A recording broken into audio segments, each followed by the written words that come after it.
दुःख त गर्नै पर्छ यार, पसिना त बगाउनै पर्छ। हातमा ठेला र पैतलाको छाला नउकिन्जेलसम्म मेहनत त गर्नै पर्छ। जिन्दगी जिउँदै गर्दा कठिनाइहरू आउँछन्। समय र परिस्थिति सँगसँगै बाध्यता र आवश्यकताहरू पनि आउँछन्। बेला बेलामा जिन्दगीले रुवाइरहन्छ, दुःख दिइरहन्छ। भनिन्छ नि, आँखाबाट आँसु नबगाएसम्म प्यास त काटिँदैन भने। यो त एउटा जिन्दगी हो। बेला बेलामा दुःख नपाएसम्म, कठिनाइ नझेलेसम्म, बाध्यता र आवश्यकताको सामना नगरेसम्म यति सजिलै जिन्दगी कसरी कट्न सक्छ?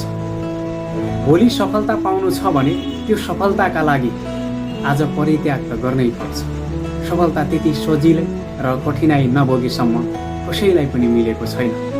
आज पनि इतिहास पल्टाएर हेर्ने हो भने सफल भएका मान्छे अर्थात् सफलता हासिल गरेका मान्छेले कुनै न कुनै बेला खाना नखाएर भोको पेट पनि मेहनत गरेका थिए। घाम असिना पसिना केही पनि नभनेर दुःख गरेका थिए अनि मात्र सफलता हातमा आएको थियो। भनिन्छ नि, गलत पासवर्ड हान्दा मोबाइलको लक त खुल्दैन भने गलत तरिकाले काम गर्न थाल्यो भने सफलताको ढोका कसरी खुल्न सक्छ? गलत तरिकाले काम कसैले पनि गर्नु भएन। सही तरिकाले काम गर्नुहोस्। भोलिका दिनमा इन फ्युचरमा